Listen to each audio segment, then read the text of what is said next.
Hey, hey, hey, everybody. Welcome to the Court Reporters Cafe.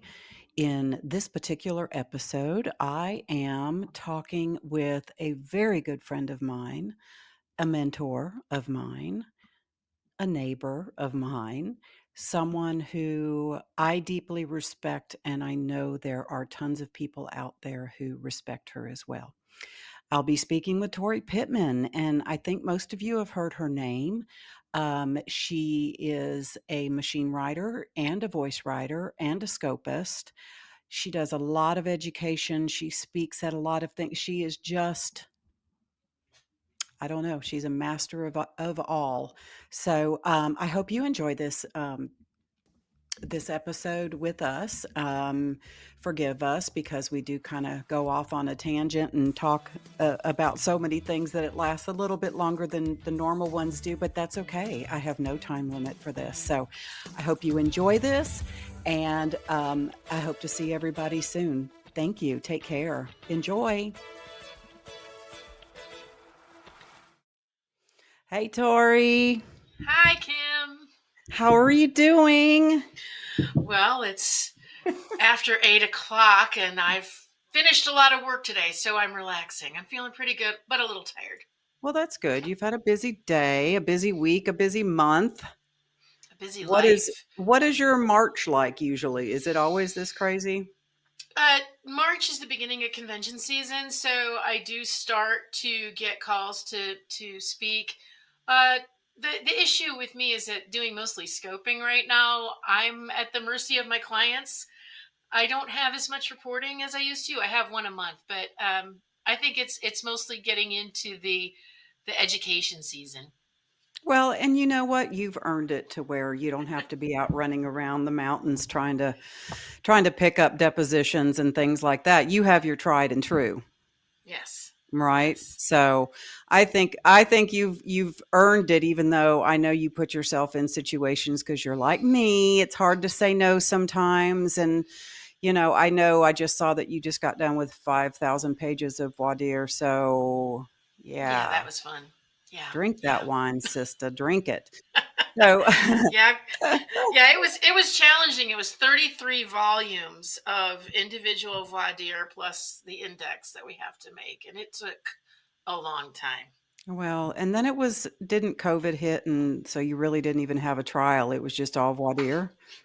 Yeah, that's correct. We didn't even get the full complement of the jury seated before COVID locked Yeah. everybody down. So basically a mistrial jury. Yeah, there you go, a missed jury, a missed jury.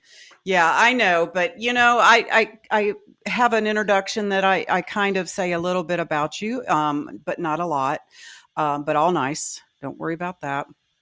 And just basically said that, you know what, you started off as a name I heard, B, an educator, because I grabbed you in Atlanta when I was taking my CVR 225 for the second time.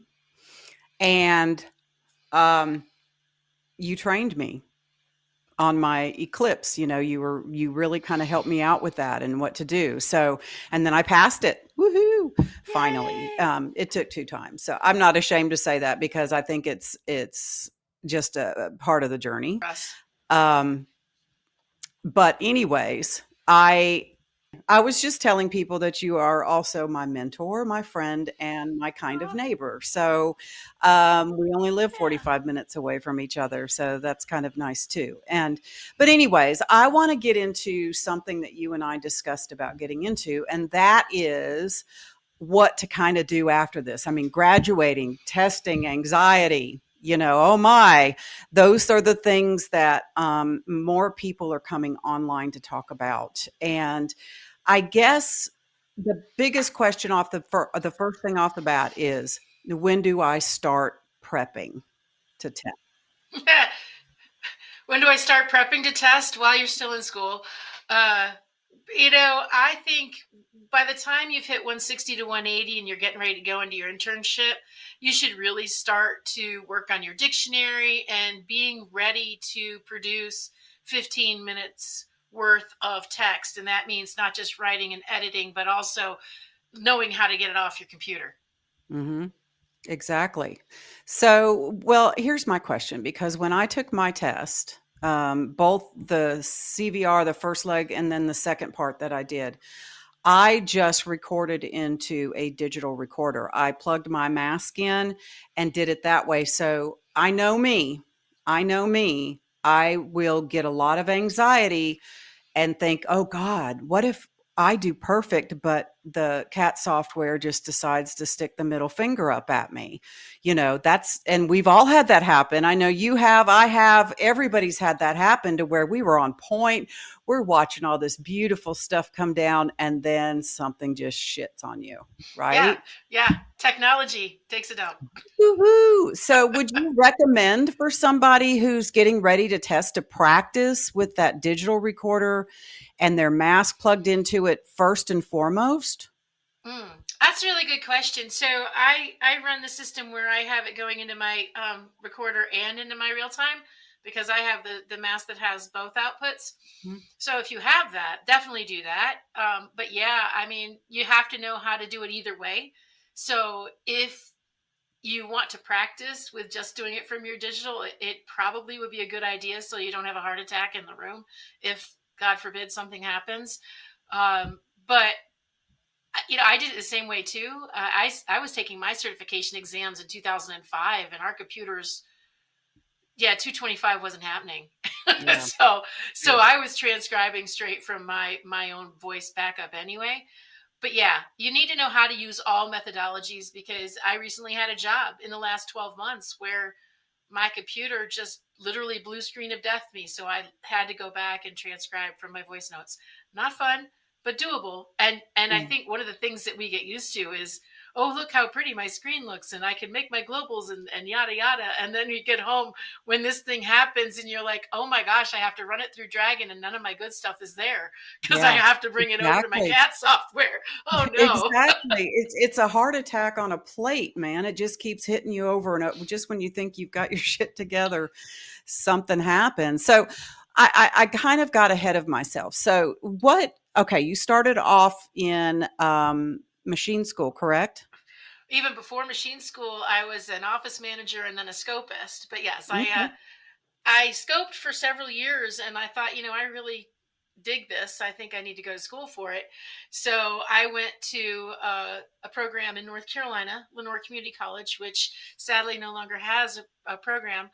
Uh, and so I was working as a full time scopist and living in Kinston as a full time student, and got out and then worked for about 5 years or so and realized my arms were starting to bother me. And so I cross trained with a couple of really amazing court reporters, one of them, Ms. Vivian Tilley in Raleigh, who has long since retired. And I started to do a little bit of both, and I took my CVR and CM. And so I actually was dual certified for several years before my arms officially gave out. But yeah, started out machine, went to voice, did both. Okay. So tell us what you have done with those special qualities that you have. What are some of the things, those accolades that you have, the letters behind your name, all that good stuff? Oh wow, okay. You mean you just want to know what they all are? The alphabet soup. Do it. Do it. All right. Well, so I got my RPR, and I think that was in 2002. That's the entry level machine, and it took me several times to take it because the first few times I took it, you had to pass it all at once, and I kept missing the Q&A. But I kept practicing, and then in 2002, when I went up to Richmond with my friend, who you may know, Donna Rowe, who is a official Hmm. court reporter in the I state, do. I do. she and I drove up to Richmond, and I only had to take the Q&A, and I was in and out in about 20 minutes because when it's there, it's there, right? When Yeah. when you're spot on and you've got it, there's no drops, and it was really clean. I passed that, and then I took the merit in 2004, which is our current merit speeds for the CM. And I passed it. And I was taking the CVR at the same time as I was taking the RMR. And I passed all but the literary. Oh my gosh, y'all. I got to tell you about this. So when I was taking it, you got two options, two chances at the literary. And then the Q&A, and well, I blew them.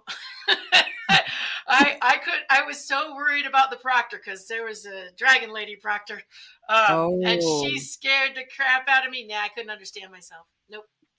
well, So yeah, it happens. it But happens. guys, that's the thing. You got to be able to modulate your voice well enough so that you can still understand yourself. Exactly.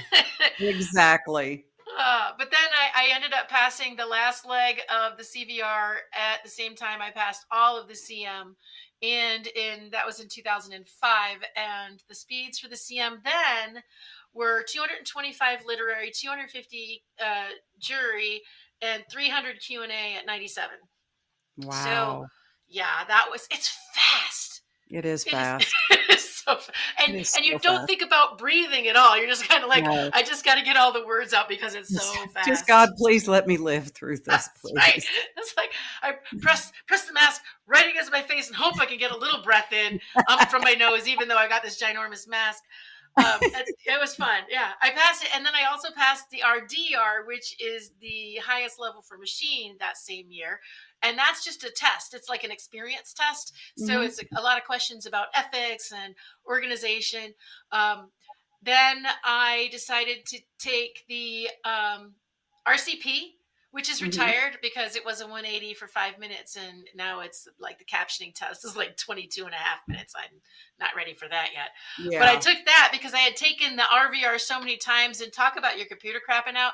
I mean, there were times where I was in the room with a bunch of people. Like one time my computer tried to talk to somebody else's computer. You know how they could, they're in the, yeah, back in the day, like you could Bluetooth each other or whatever. I'm Yeah. like, what the Yeah. heck just happened there? Yeah. And it was crazy. But I was really worried. I was so freaked out that why am I not passing this RVR? And so I said, I'm just going to see if it's the mask or if it's just me. And it was the Hmm. mask Hmm. because There you go. I passed that RCP with like 98, 99%, something crazy. Yeah. I got the CRI, the Certified Reporting Instructor, from the machine side, which I thought was amazing. And it actually led to my, didn't lead to, but it helped me develop my current program. But Right. Right. I developed a class that I saw that was missing from everybody that I'd been mentoring, and I still am mentoring, and that the how to be a court reporter class, right? It's Yeah. like, how do you actually go out and do it? So that was my homework for the CRI. And then I got nominated to be a fellow of the Academy of Professional Reporters in 2010. And then in 2011, my arms decided they weren't playing anymore. And so I switched completely to voice 2011, 2012-ish. And from there, I finally got the RVR last year. So, yeah. Yeah, but you got that just in the nick of time because Uh, I remember when you broke your arm, I was like, "Oh my God." It is almost, I mean, it wasn't funny, but it was it was almost so Tory. serendipitous. I mean, Yeah. it was exactly Yeah. me. Yeah. Yeah, that was really cool, guys. If you don't, if you don't have like a short-term disability insurance or a backup plan, I mean, I was out. We went hiking. I'm not allowed to hike anymore without my sticks. I have been told you are not going anywhere without them. We had just gotten out of the car, started our hike. We were in the mountains of South Carolina, probably about an hour from Clemson, if that gives you an idea of where we were. Yeah, I know where you're talking We about. were up in the waterfall country, and I wanted to see a Mhm. waterfall. And yeah, I slipped on a wet rock, and down I went. And do not ever put your arm out; just land flat on your fluffy butt, because I'm telling you, it'd Yeah. be better. Uh, I don't know. I've had to sit on a few memory foam pillows because of my coccyx bone being hurt. So, yeah, I get it. But no, everything happens for a reason. mhm. You are where you are. You do what you do and you rock it. And the fact that you have such a good name recognition. People know you. It's Mm, Tori, Tori, Tori, Tori. So, but you know what? You've earned it. I mean, you and I teach very similarly. We teach what works for us mhm, and what makes us as successful as we possibly can be. And I still have such a long road to go, but it's something that's been very kind to me. And the fact that I have people like you and Lisa Garrison, a machine writer who was a mentor of mine as well, and the school and everything, and just surrounding myself with good people. And I appreciate you for that. So, Well, thank you. of course. So, okay, let's talk about this. What are your tips for best practices while getting prepared to test for A, your skills test, and B, your written test? Skills test. Let's start from the back end. The last week, don't do anything new. I always say, like, if you're wanting to bring in more brief forms or voice codes or whatever, don't do it in the last week, because it's all about muscle memory and practice and Mhm. habit. And that last week, you're not going to be making new habits. You're going to be trying to get yourself prepared. So I say never bring anything new into the mix that last Which week. You makes you just stumble over your tongue. exactly. You're going to be like, "Oh, I know I had a form for that," and all of a sudden 5 words just flew by because you Yeah, couldn't remember what that short form was. And yeah. if you had just done what you normally do, you wouldn't have to worry about it. So yeah, and I always say in that last week, make sure if you haven't set up a testing profile. I normally do. So settings just for testing, Me because you too. can't have any identifying information on your test. So make sure you have no footers, make sure you have the right format.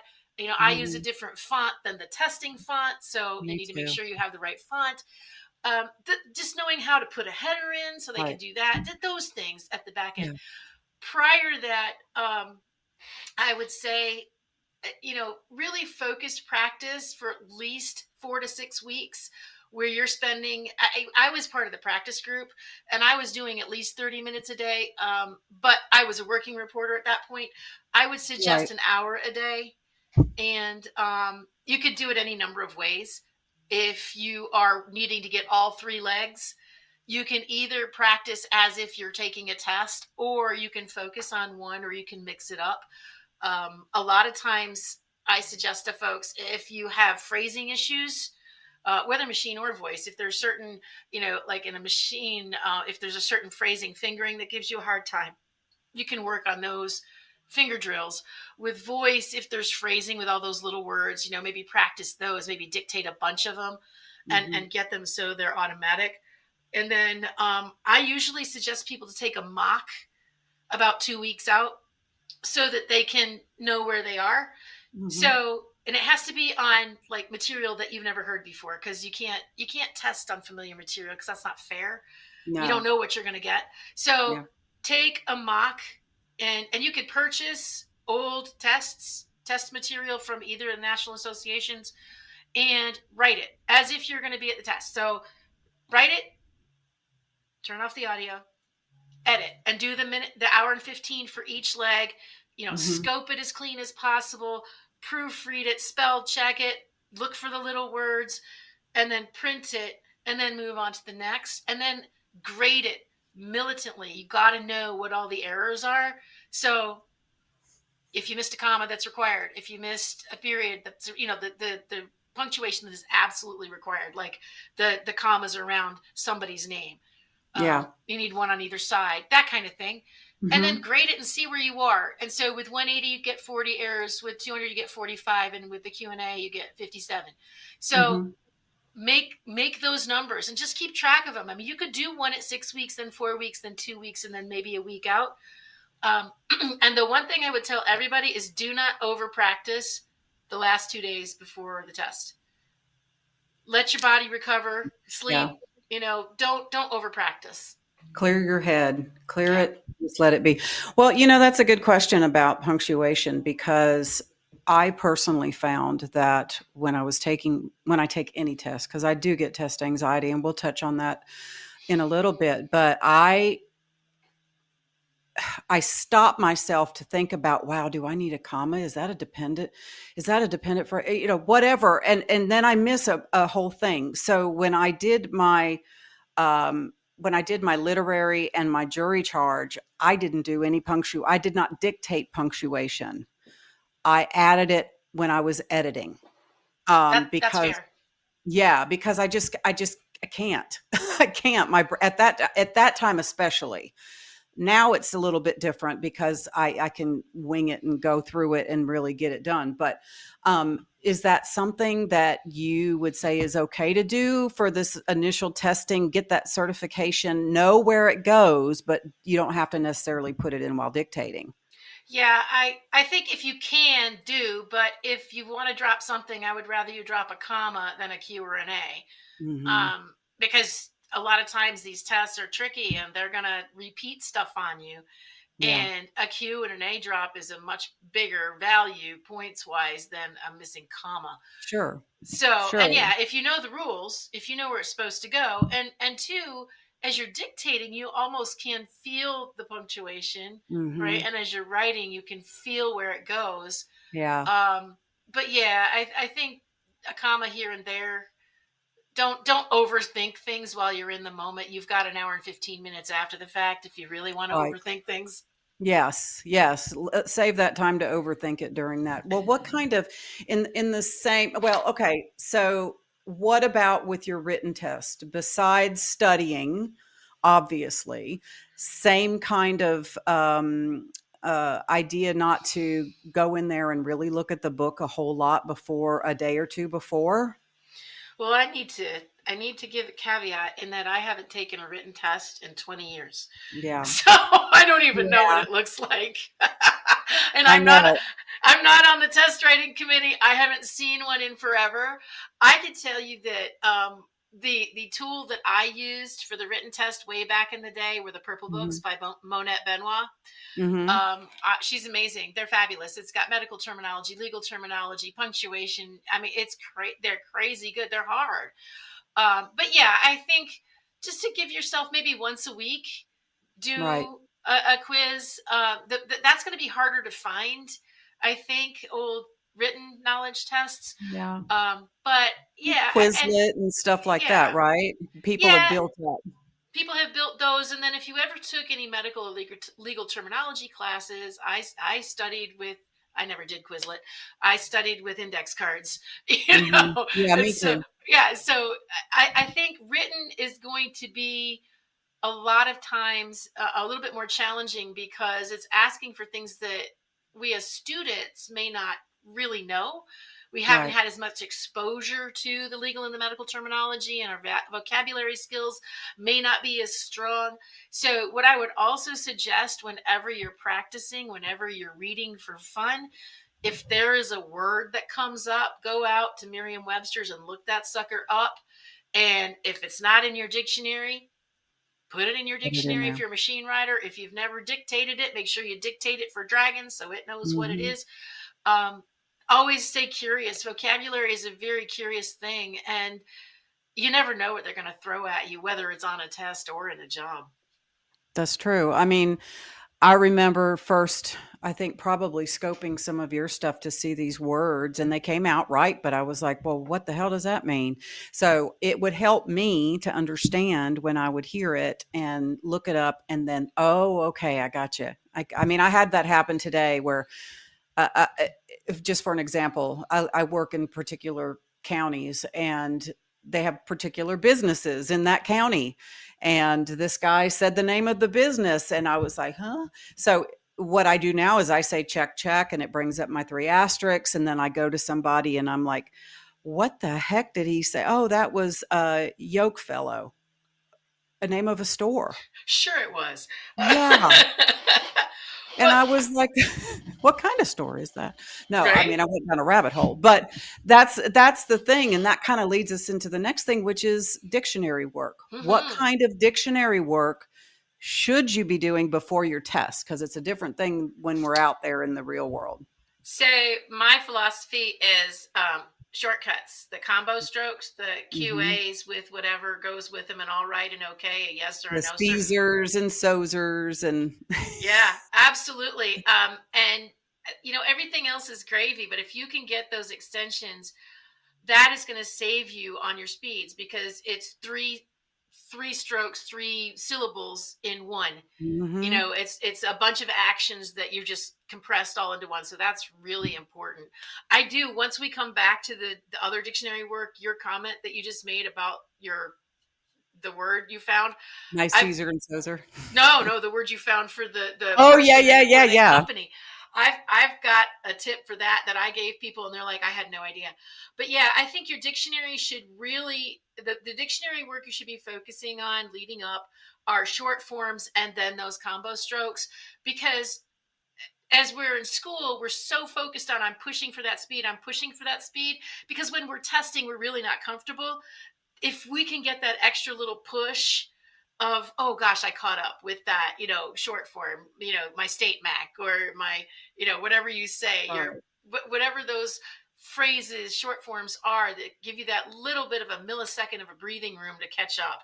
That's going to make you feel better, and also your transcript is going to look nice. You're going to be like, oh my gosh, I only hit one stroke, or I only said one thing, and look at all that prettiness that came out. Yeah, it just drops down in front of you. It's like the best thing ever. And I had that happen this week because I had a judge this week from Charlotte that reads at 325.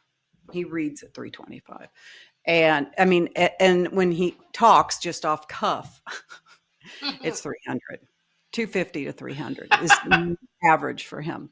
And so for me, it was like a savior when what I do for please, because they do go so fast, is I Yes. jump into my Caesar and Sozer. So, can you state your name for the record? They state it. Do you live in Statesville, Caesar? Do you go to this school, Sozer?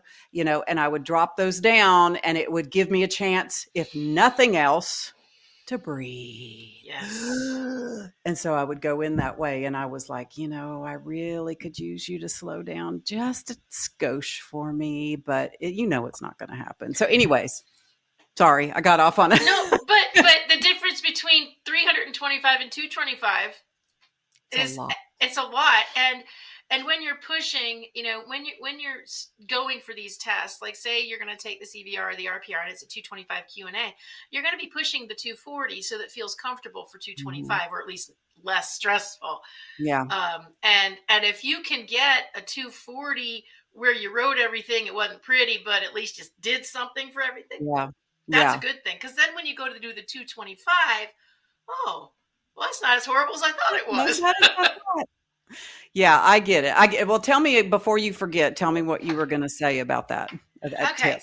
so I was a rover, and I lived in the Raleigh area, and I was assigned to this trial in Winston Salem, which is about an hour and a half, 2 hours away, and I didn't know any of those places. I didn't know the townships. I didn't know the companies that were there. I didn't know any of the words, and so I was chatting with folks over the weekend at the convention, and they were saying, "What are some of your tips?" I'm like, "Well, if you're going to be going to a court in a certain town and it's not your town, go on, search right on Yeah, Wiki and search for the streets in that right. town, or search for the main businesses in that town, and just make a text document. And if you're a Right. voice writer, you can analyze from a list.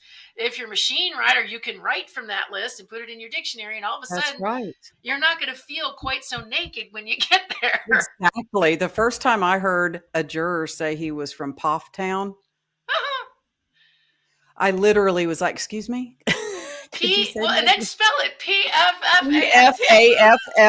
PFAFFTOWN. Say Yeah, what? you're like, "Yeah, sure you are. I don't believe Uh, you." yeah. Yeah. So, I mean, I get it, and I think that is a great, great tip for, anybody to do, and I need to bone up on my Iredell and Alexander counties businesses and drop them all in there, because I did that with all the lawyers. Once I Hmm. got to know all the defense bar and all that stuff, I made sure that they were in my dictionary. So, yeah, perfect. Is there anything else that would be essential for just the pre-testing thing for that dictionary that you feel like? Um. Yeah. I think going through it, Yeah, it's just looking at what's in there. I think a lot of times that we put things in our dictionary and we forget what's in there. Just kind of look true. around and see, what you can filter your dictionary so many different ways, Hmm. and you can literally go in and say, "Give me all of my, commands," Hmm. and it'll throw in some of those commands for you. I think it's one of those things that we don't really think about a lot, but your dictionary is is like your right hand man, if you will. You know, um, Absolutely. this is what's going to make you look really great on the screen, and knowing what's in there and knowing how it's going to work is really important. And I've been known to make a bad entry. you know just If checking you in it from now didn't, and I then. would be really worried about you, like you have Right, right. kryptonite or somewhere. Yeah. I global like crazy. So yeah, Yeah. understanding what's in your dictionary. I would say too that not necessarily for the entry level test, but when you go for a merit or you go for a real time test, they often will give you some of the words Mhm. prior to the test. Yeah. Well, hello. Do what we just Yeah. talked about, make job dictionary entries, make your list and learn how to write them and figure out what you're going to use for your short form for them. I mean, anything that you can do if they're helping you, Yeah. take it.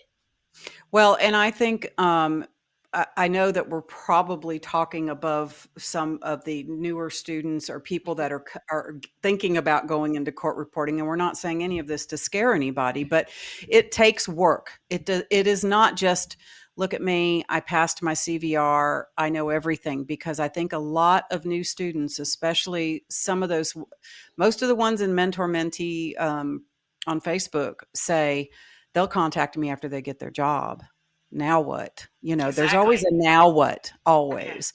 So getting into that place where you're comfortable, editing your dictionary, looking at all of that stuff that's coming in, and then finding out what works. There's a lot of stuff that comes with Betty's book that I do not use, and I take them out of my dictionary. And then, but it also gives me an idea of what I could use. No, You and know, that's a tip I give to everybody. If you're not using it, get it make out. a copy of her dictionary and keep it there, but only bring in the stuff you need Yeah. right now. Or Because you may be able to, if nothing else, just the syntax, and then you can add your own voice code to it or your voice brief to it, that kind of thing. But people are so scared to touch their dictionary.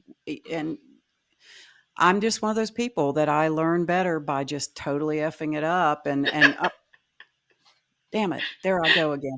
But, we are and so alike. I know. I know.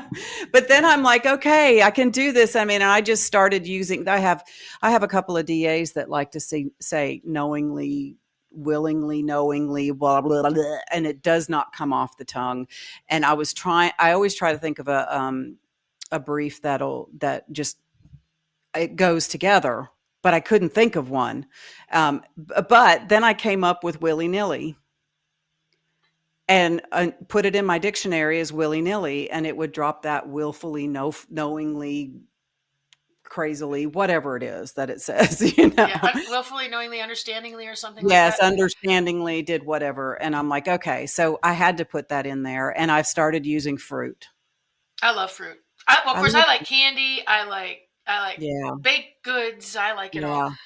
yeah. Yeah. Yeah, I had a judge that said something in particular, and I can't remember. I'd have to look at my computer because I write everything down on sticky notes that are new briefs, and it stays on Mhm. my computer until it becomes secondhand for me.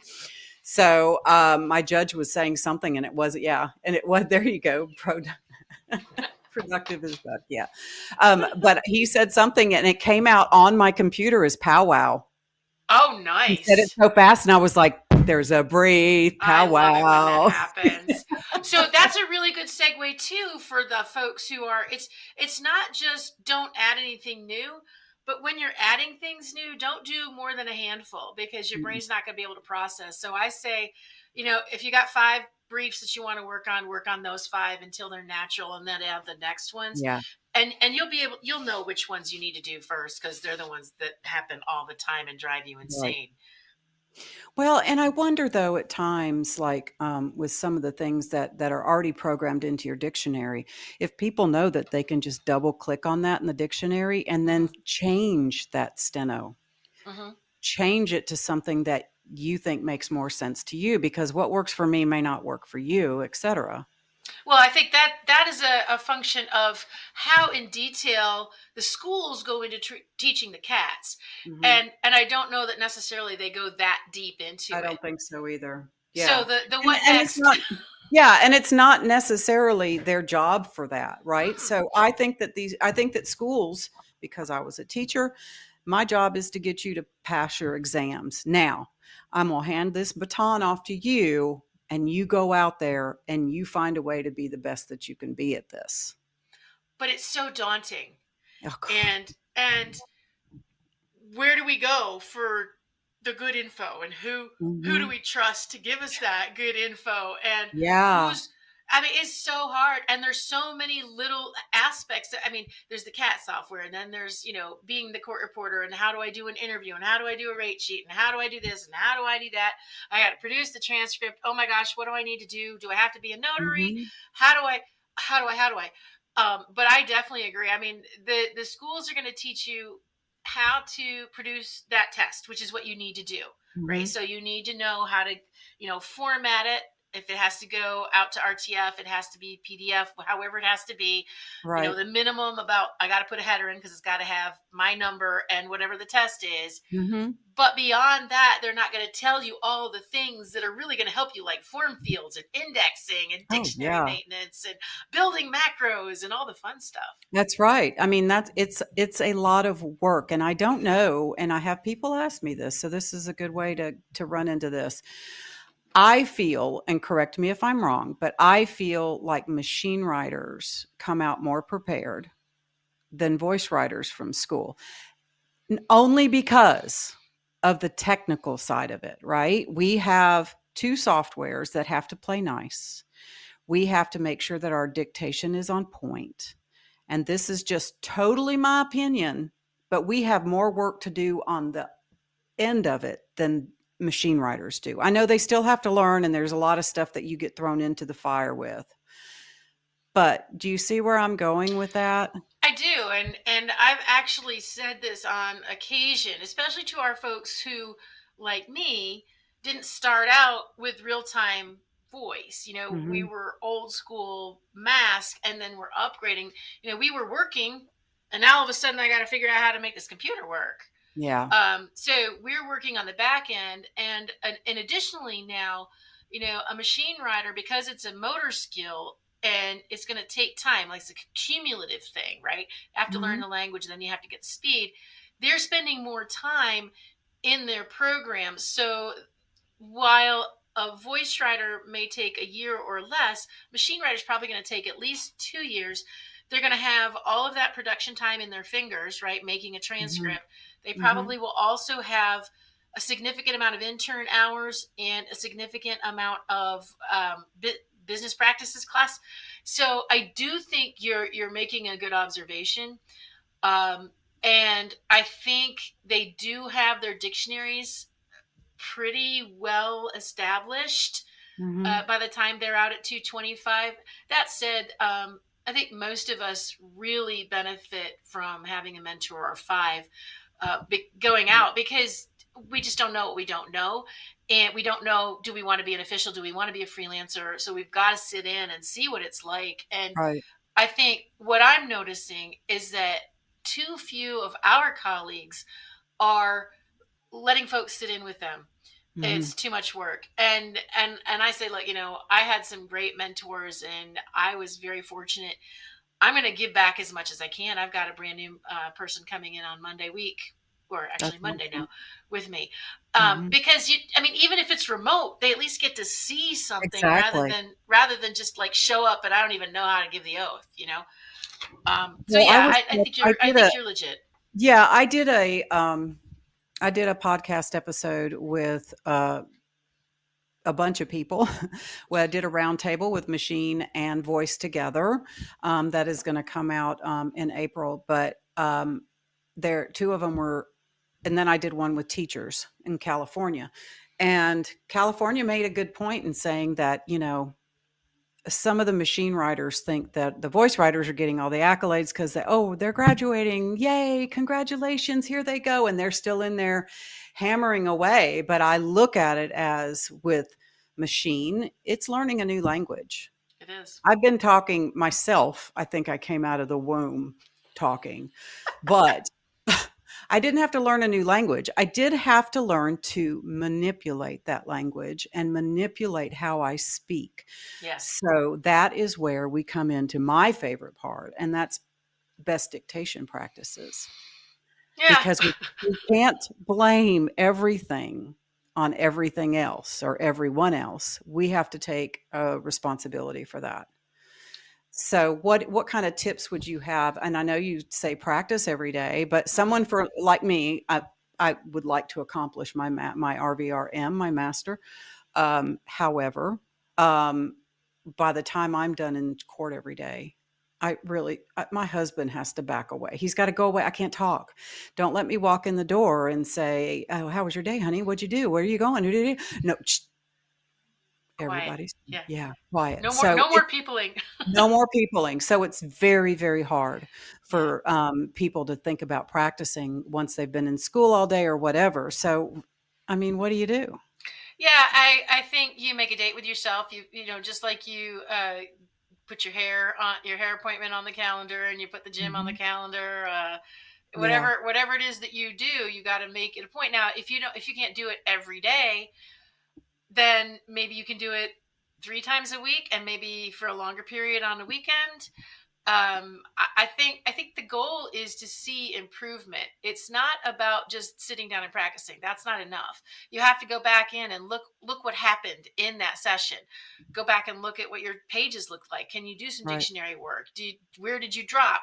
And I tell a lot of folks, whether machine or voice, if you drop something, go back about 5 words and you'll find what gave you the problem, whether it's a fingering error or you got all Yeah, tongue twisted. yeah. So work on that kind of stuff.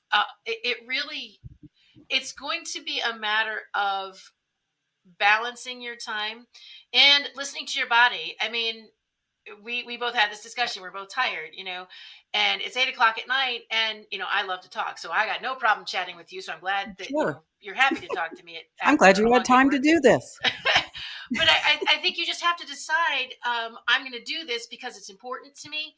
Mhm. And, a lot of people say I'll sleep when I'm dead. I don't mean it like that, but I'll take a No. nap on the day after the test. I'll take the day off, or I'll take the week off after the test. Because you can focus for a certain amount of time if you have a reward. But yeah, I think it's knowing your body and knowing when it's going to be an effective practice and knowing when it's not. Well, and people say to me all the time, "Well, when can I start prepping for my real time, my RVR?" Now. Okay, wait, A, you don't have your CVR yet, but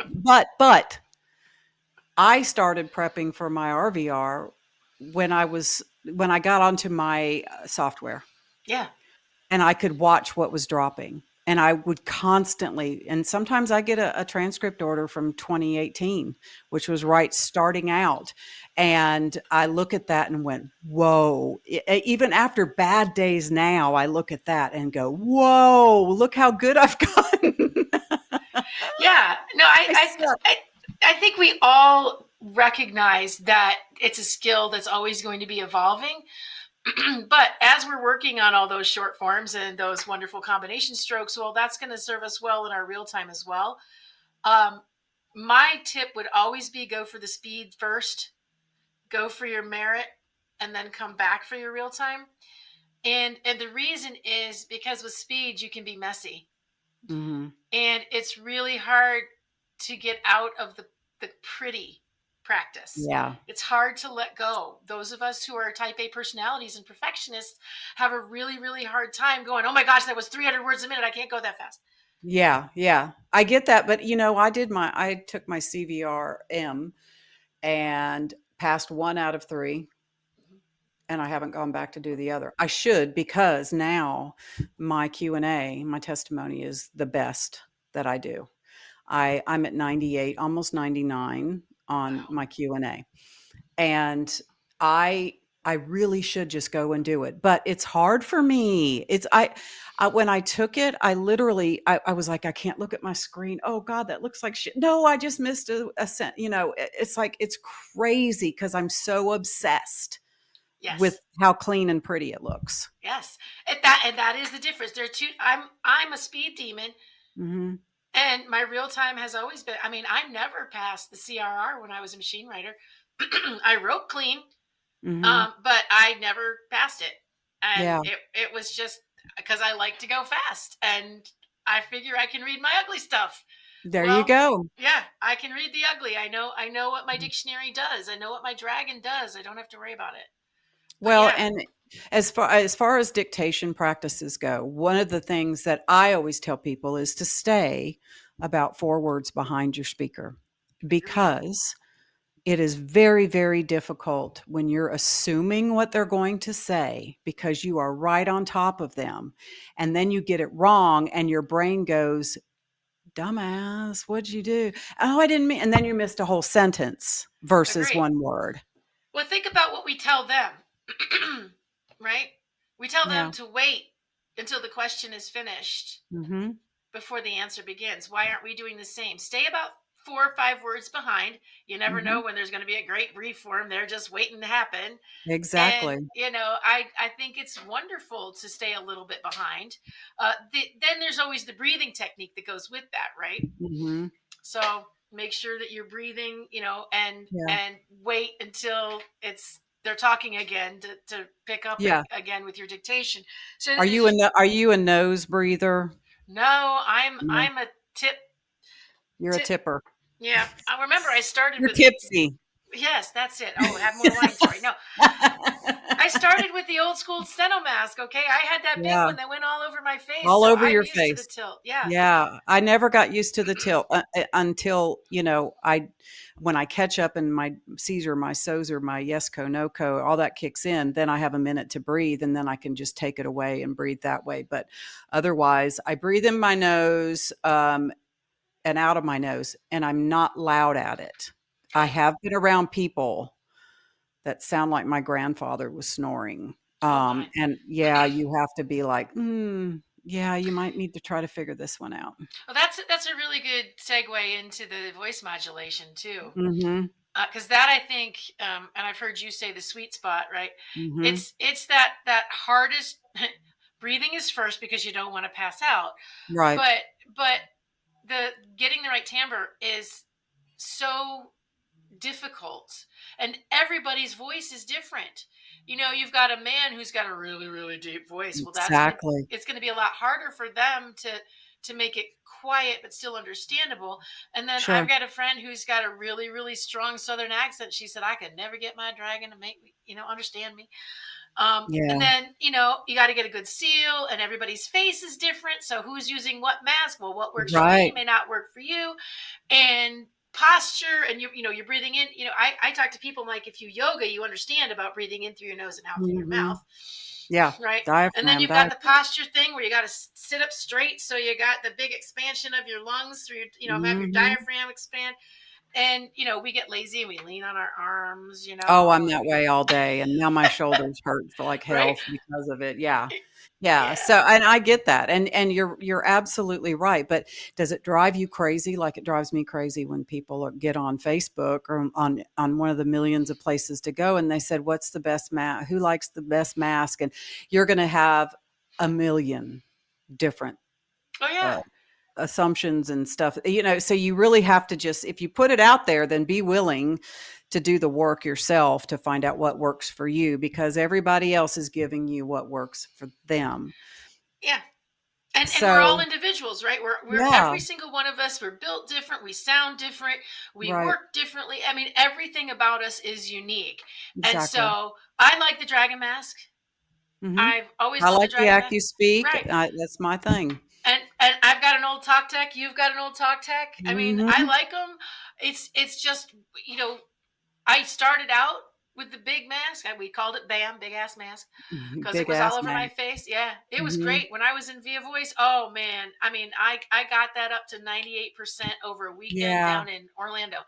Yeah, I mean, it's everybody's different, and you have to know how quiet you can get without giving yourself right. vocal nodes, without people hearing you, but Dragon can still understand you. And it's Mhm. so much work. It's so It different is. than and I talked to my center friends about that. It's like, look, my fingers know where to go on the steno machine. Yeah. I don't have to think about it. My voice knows where to go now. I don't My have to think voice about it. my voice knows where to go, except for when they start yelling. Yeah, then it's Because then hard I because start yelling. yeah, because 'cause you're like human, you're going, "No, I can do this, I got you." So it's like, oh, I have to think about that. Hooray! But and it's also the faster they go, I have to make sure that I stay that, but I also have to get really good diction because all of a sudden you're Mhm. moving faster and it gets messier. Yeah, The it does. S's, the S's at the beginning, the S's at the end. Yeah, it's nuts, and I had, my defense attorney come up to me today and said, is there any way that you can pull up the testimony from my client yesterday afternoon?" And I'm like, "Why, yes, I can." So I go in and I pull it up and I said, "Well, what are you looking for in particular?" And he said, "Well, he said something about the car wash." And I said, "Okay." So I hit F, typed in car wash, and it went straight there. He read it, and it was perfect. Yay. And then the DA comes up and says, "Well, can you find this?" And I said, "Sure." It was her question she wanted to find, and she is notoriously a whisperer. She doesn't like to hear her voice in a microphone. Bless her heart. And she speaks very fast. So I went to find it, and I could still read it because I know what it means when those weird words come up. And she goes, "Why did it come up like that?" I said, "Because you talk too fast."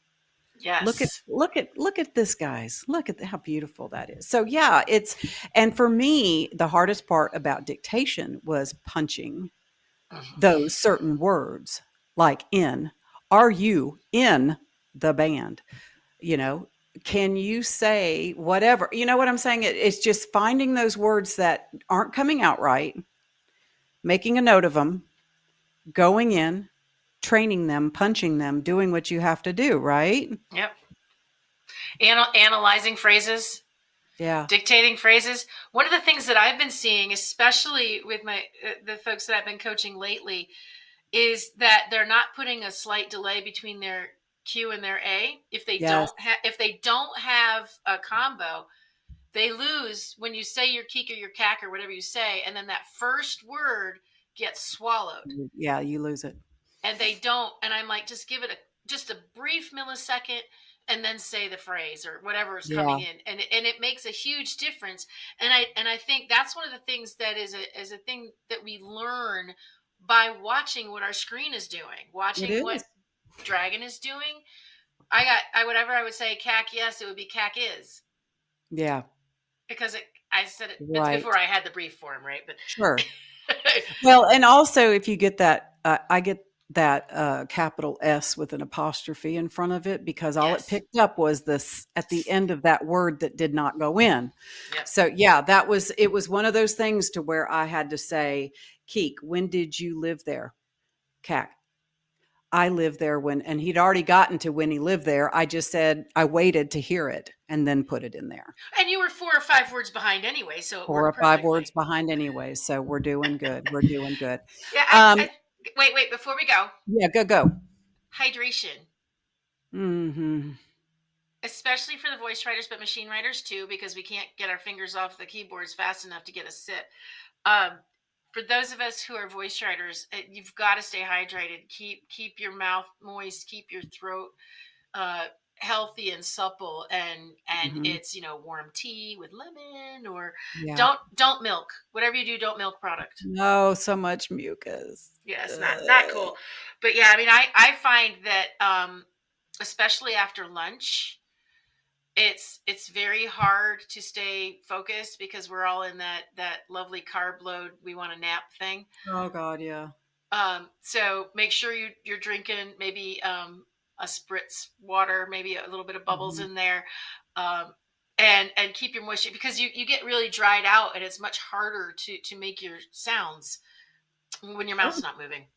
Well, and that's a good segue into our self-care. Mm, Things that we need to do for ourselves, which is a constant battle.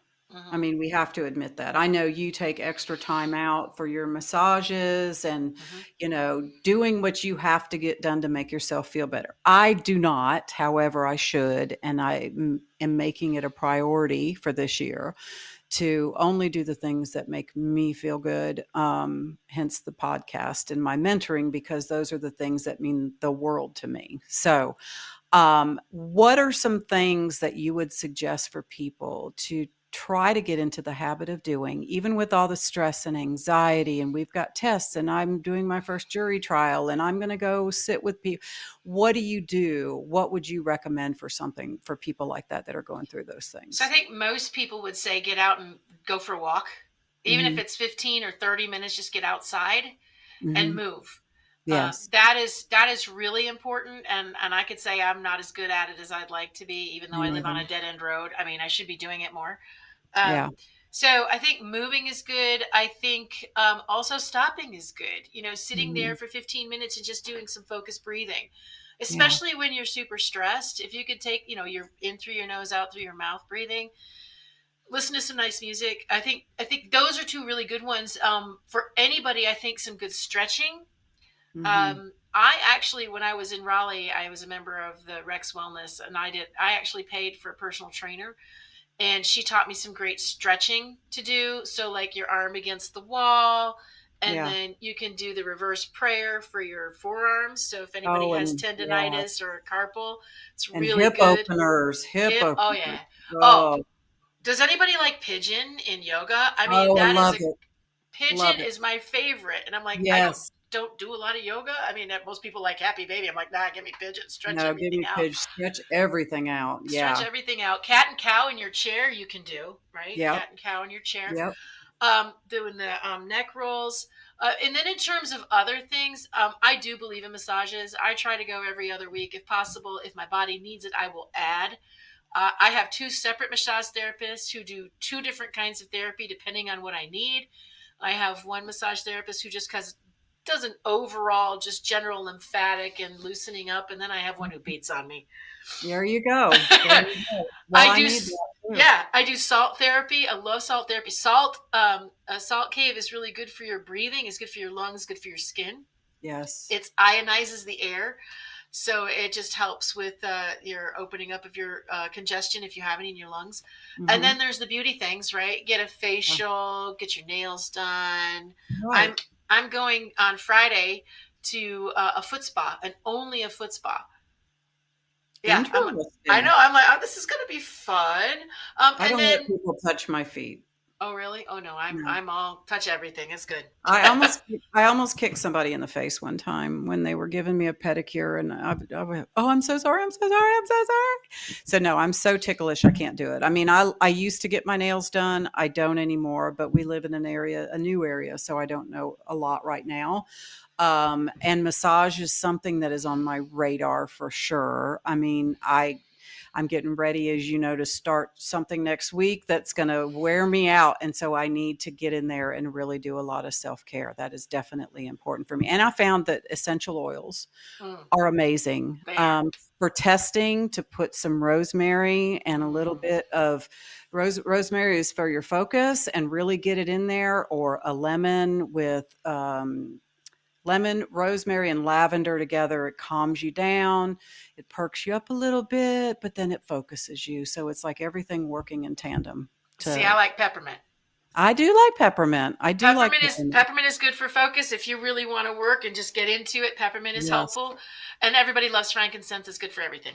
Absolutely, absolutely, and I did that when I was in Atlanta. I made a roller ball, and I just, you know, cover myself with it or put it in between my hands, cup my hands over my face and my Mm, nose, and just take a deep breath in and let it out. And if you're a little snotty, if you're whatever, take and do you a balm, that's got your lavender and your peppermint or tea tree in there, and just put hmm it all on and do your thing. So those are all just amazing. And we could sit here all day and We talk could, about that. but I'm going to give you one more.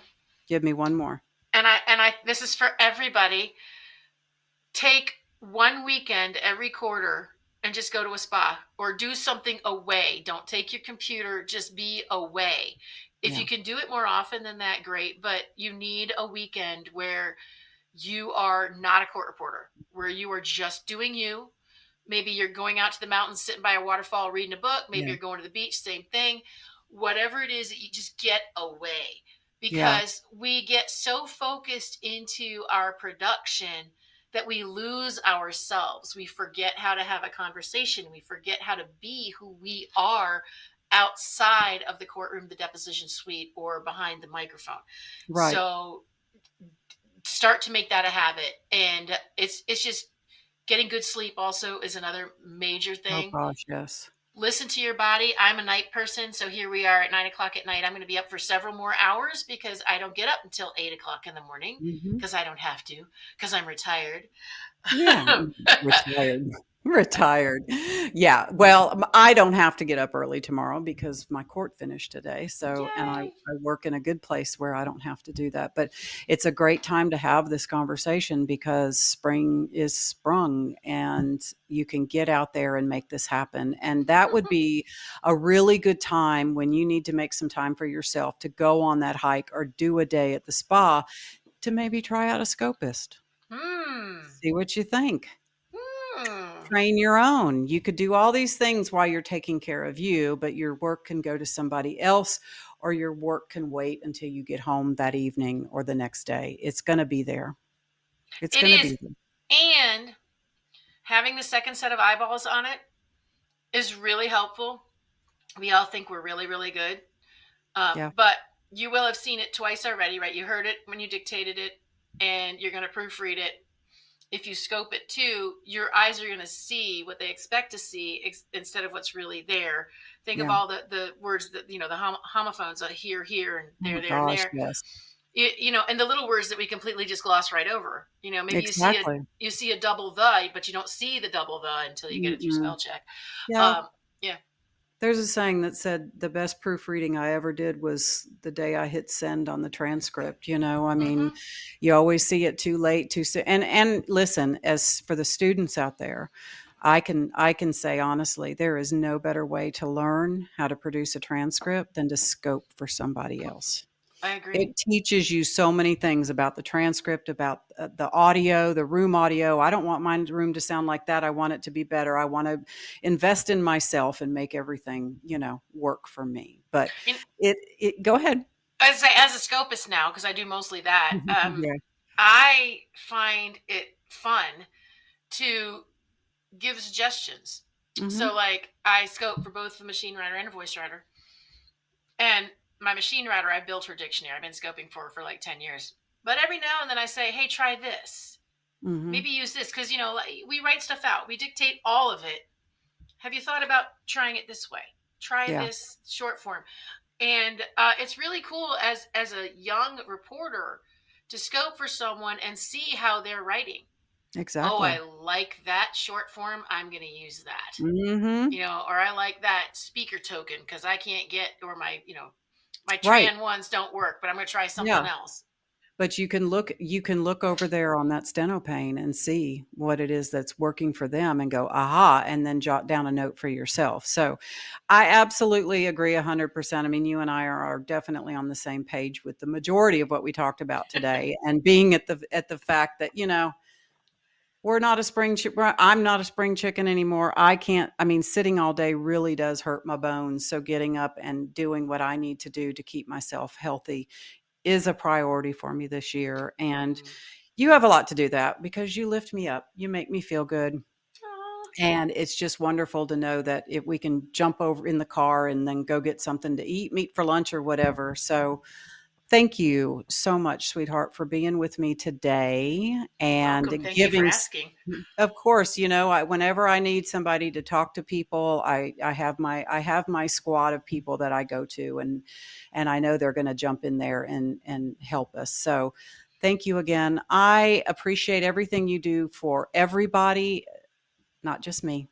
And I'm sure we'll have to do this again for some other topics that we have going on because we could do this for hours and hours. You know where to find me. I do. I do. All right, honey. Thank you so much. And Okay. I'll talk to you soon. Okay.